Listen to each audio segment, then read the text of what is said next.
Born in 1925, Malcolm Little was orphaned at a young age.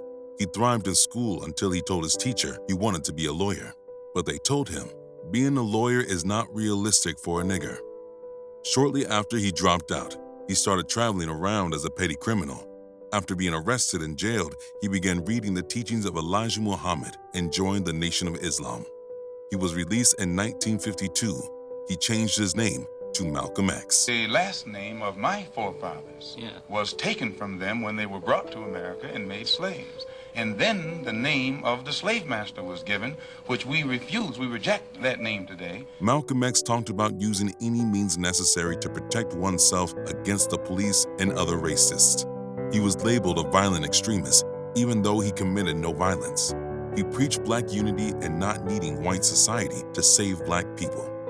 When Malcolm was appointed the national spokesman, membership went from 500 to 30,000. His charisma, intellect, and strong will made him beloved among black people. But jealousy formed between some of the other members.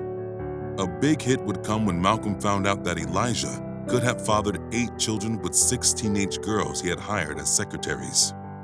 Malcolm told 3 members he trusted, but they told the nation that Malcolm was blaspheming against their prophet, one being Louis Farrakhan. Malcolm moved more political and further away from Elijah Muhammad.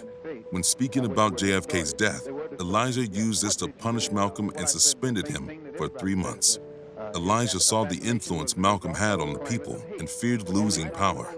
Malcolm started receiving death threats, and in 1964, he left the Nation of Islam and started his own organization, the Muslim Mosque Incorporated. The Nation of Islam continued their purge of Malcolm and filed an eviction notice ordering his wife Betty and their daughters to vacate their home. He and his family did not leave.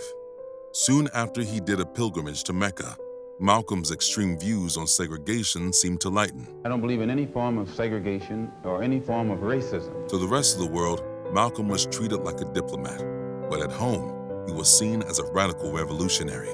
The State Department and the CIA had been monitoring his movements. Despite not agreeing with the peaceful protests, he joined the civil rights movement.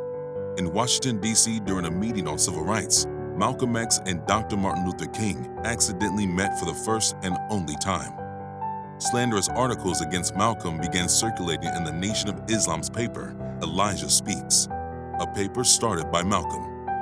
The most notorious was written by Louis Farrakhan, a protege of Malcolm's.